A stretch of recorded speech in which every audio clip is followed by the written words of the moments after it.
Olá família, sejam bem-vindos a mais um vídeo. Hoje vamos mergulhar em uma história bíblica poderosa que revela o coração de um verdadeiro líder, segundo o coração de Deus.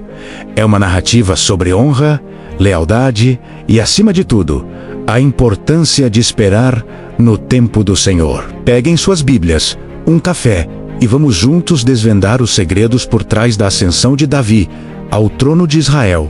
Imagine a cena, um campo de batalha banhado em sangue e derrota. O exército de Israel foi massacrado pelos filisteus no Monte Gilboa. E ali, em meio ao caos, o rei Saul, o primeiro monarca de Israel, encontra seu trágico fim. Ferido, desesperado e sentindo-se abandonado por Deus, ele pede ao seu escudeiro que o mate para não cair nas mãos do inimigo. O escudeiro se recusa e Saul, em um ato final de desespero, se lança sobre a própria espada. Seu filho Jonatas, um guerreiro valente e o melhor amigo de Davi, também morre bravamente em batalha. É o fim de uma era, marcado pela tragédia e pela consequência de um rei que se afastou dos caminhos do Senhor. Saul, que um dia foi o escolhido, termina sua jornada de forma sombria e solitária. Enquanto isso, Davi, que havia sido ungido por Samuel para ser o próximo rei, estava em Ziclag. Ele não sabia do desfecho da batalha. Ele estava no exílio, fugindo da perseguição implacável do próprio rei Saul.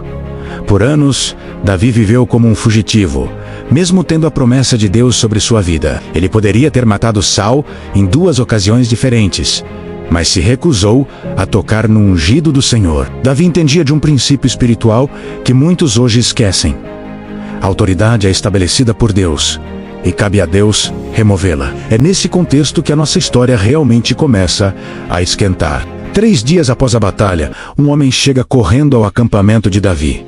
Suas roupas estavam rasgadas e havia terra em sua cabeça, sinais de luto e desespero. Ele se joga aos pés de Davi, em sinal de respeito. Davi pergunta de onde ele vem, e o homem responde que escapou do acampamento de Israel. O coração de Davi deve ter parado por um instante. O que aconteceu? Ele pergunta, ansioso por notícias. E aqui, a trama ganha um novo personagem.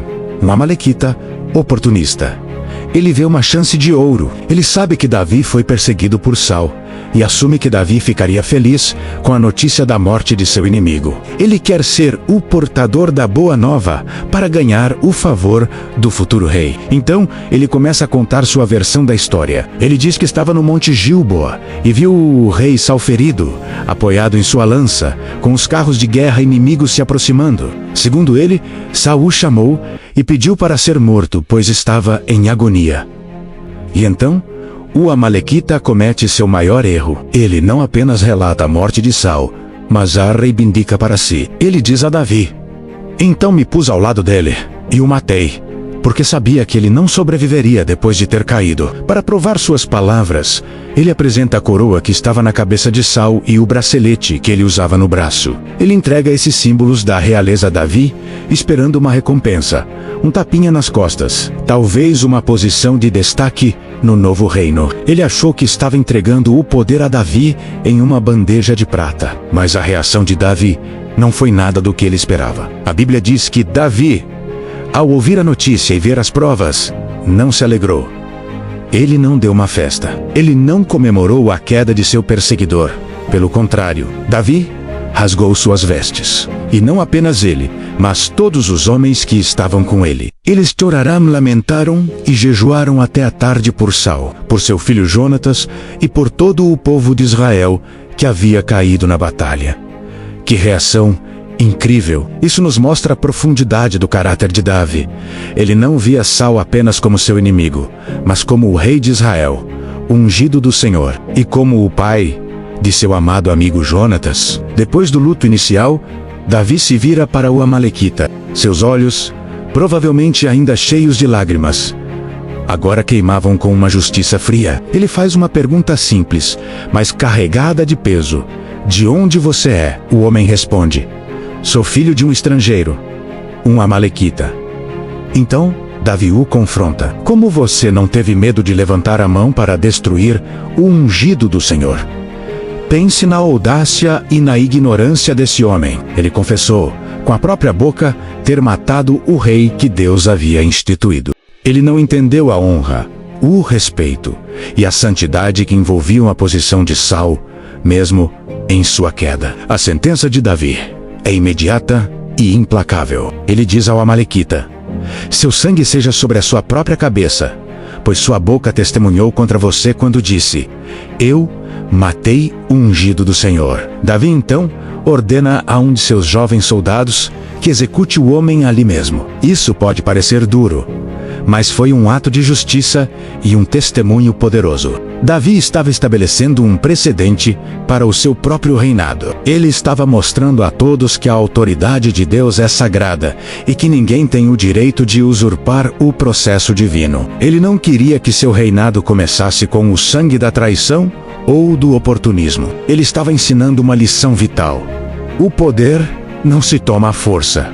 Ele é recebido de Deus no tempo certo e da maneira certa. A história culmina com um dos poemas mais bonitos e comoventes da Bíblia: o lamento de Davi por Saul e Jonatas, também conhecido como o Cântico do Arco. Davi chora a perda do valente de Israel, lamenta a morte do rei e de seu príncipe. Ele exalta as virtudes de Saul como guerreiro e líder, apesar de todas as falhas e da perseguição que sofreu. E seu lamento por Jonatas é profundamente pessoal e doloroso. Angustiado estou por ti, meu irmão Jonatas. Quão amabilíssimo me eras! Mais maravilhoso me era o teu amor do que o amor das mulheres. Que lição podemos tirar de tudo isso? A história de Davi nos ensina que a verdadeira honra não vem de derrubar os outros para subir, mas de um coração fiel, que respeita os processos e o tempo de Deus. Davi esperou. Ele confiou. Ele honrou a autoridade, mesmo quando essa autoridade o maltratava. Ele não precisou manipular, mentir ou matar para chegar ao trono. Deus o exaltou no tempo certo. Muitas vezes, em nossas vidas, podemos nos sentir tentados a ajudar Deus a cortar caminho, a tomar o que achamos que é nosso por direito. Mas a jornada de Davi nos mostra um caminho melhor. O caminho da paciência, da integridade e da confiança inabalável de que Deus cumprirá suas promessas. O trono de Davi foi construído sobre um fundamento de honra, justiça e um coração quebrantado diante de Deus. E é esse tipo de coração que Deus procura e exalta até hoje. Obrigado por assistirem a este vídeo até o final. Espero que esta reflexão tenha falado ao seu coração como falou ao meu. Se você foi abençoado, não se esqueça de deixar o seu like, compartilhar com alguém que precisa ouvir esta mensagem e se inscrever no canal para não perder nossos próximos estudos. Deixe nos comentários o que você mais aprendeu com a atitude de Davi. Fiquem com Deus e até a próxima.